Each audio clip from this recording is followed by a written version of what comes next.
Olá, ao meu lado, o engenheiro José de Melo Correia, secretário de Gestão Administrativa e Finanças de São José dos Campos. Obrigada pela presença aqui no nosso estúdio. Obrigado, Vivian. Obrigado pelo convite. É um prazer estar com vocês aqui na Casa do Povo. Bom, vamos falar do orçamento da cidade, né? A lei orçamentária anual, que foi aprovada aqui na Câmara, acho que foi 1º de dezembro, se não me engano, né? Já previa um valor para esse ano de 2017 de 2,3 bilhões. Isso foi uma estimativa feita no ano passado, Perfeito. Né? Como é que está o acompanhamento desse início de ano? Perfeito. A cidade, ela tem esse orçamento de 2,3 bilhões. É um orçamento razoável para se pagar a todas as contas, o custeio, o funcionalismo e novos projetos. A questão do orçamento, como ele é, entre aspas, assim, uma adivinhação, né? Você tem que controlar mês a mês, é o que nós estamos fazendo. Então, por exemplo, o orçamento de janeiro, que estava em 196 milhões de reais, ele chegou a 200 milhões de reais. Então, realmente, a arrecadação bateu com o orçamento. Então, uma surpresa boa para nós. Janeiro é o mês que começa a entrar IPVA, né?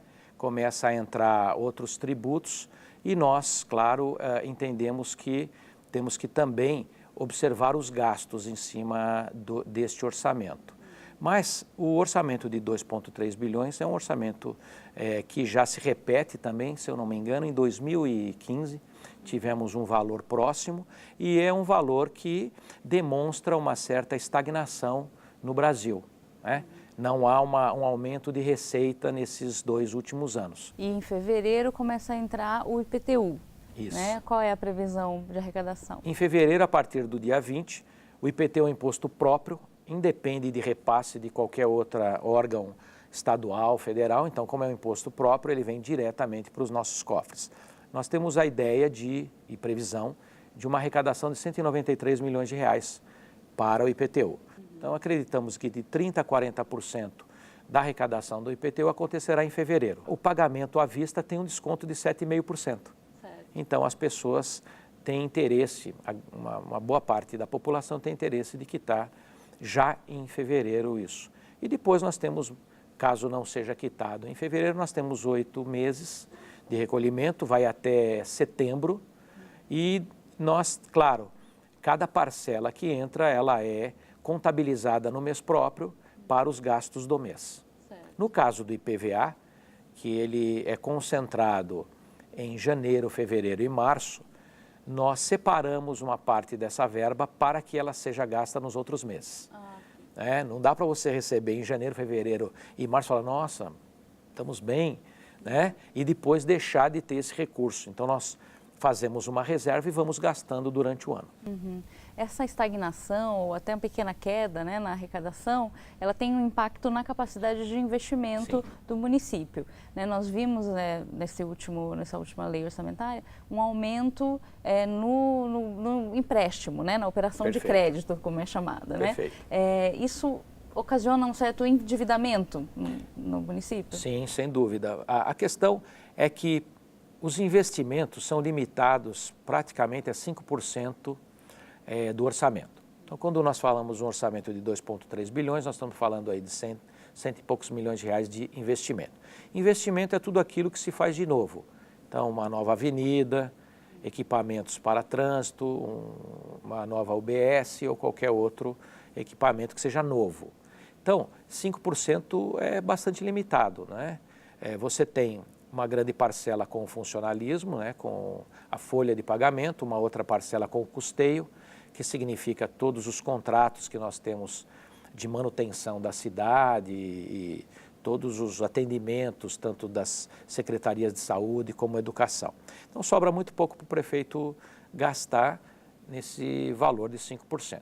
O que as prefeituras recorrem, então? Recorrem a empréstimos. Claro, esse empréstimo terá que ser pago.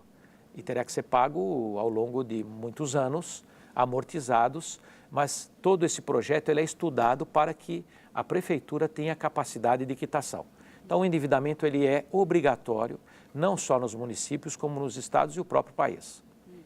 falando de dívida, essa gestão herdou uma dívida da ordem de 306 milhões, né? Exato. Já está sendo paga? Como é que está sendo revisto? Nós herdamos 185 milhões de reais de empenhos ou notas não pagas e nós herdamos mais 121 milhões de reais em dívidas para o Instituto do Servidor. É aquele instituto de previdência que vai pagar a aposentadoria do servidor. Em janeiro nos preparamos para quitar o que de mais responsabilidade nós entendemos, que são salários, 13º e férias.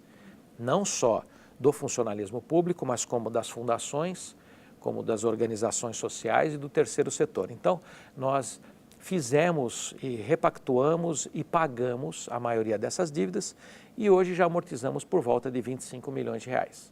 Então, aquela dívida de 185, ela já vai para 160. Né? E é claro, agora nós estamos fazendo novos projetos. O prefeito Felício, já no dia 2 de janeiro, criou um decreto onde cria uma comissão especial de negociação desta dívida, onde nós estamos recebendo as prioridades. Né? A máquina pública não pode parar. Um exemplo, por exemplo, vamos falar de uma assistência ao UBS do Alto da Ponte, que é gerida pelo Provisão. Então, esse dinheiro ele tem que ser pago para o UBS não parar. Então, isso são prioridades. O caso mais emblemático é a dívida de luz de mais de 8,5 milhões de reais, a dívida da água de mais de 2,5 milhões de reais. Essas dívidas, nós estávamos já preocupados até com o corte de energia de algumas unidades e nós, então, estamos repactuando com a Bandeirante Energia e com a Sabesp para serem pagas em até 48 meses. Eu queria falar um pouco sobre a estrutura, né, da própria secretaria, que absorveu, na verdade, foi uma fusão, né, de duas. Fusão de duas. O novo nome é de Gestão Administrativa e Financeira. Ela junta duas secretarias, que são a Secretaria de Fazenda, que ordena os gastos, e a Secretaria de Administração, que cuida do RH, serviços internos, cuida do servidor público, cuida da manutenção dos cemitérios e de uma série de outras atividades, como, por exemplo, a informática também. A ideia é, juntando essas duas secretarias, né, uma secretaria que ordena as receitas, né, e outra que ordena os gastos, porque nós temos também compras, né? Então, quando você coloca essas duas secretarias em união, você tem o mesmo time vendo a captação em tempo real do dinheiro e o gasto em tempo real do dinheiro. Isso faz com que a gente minimize a possibilidade de déficit. Agradeço novamente a presença no nosso estúdio, conceder essa entrevista para a TV Câmara. Nós vamos ficando por aqui. Até a próxima.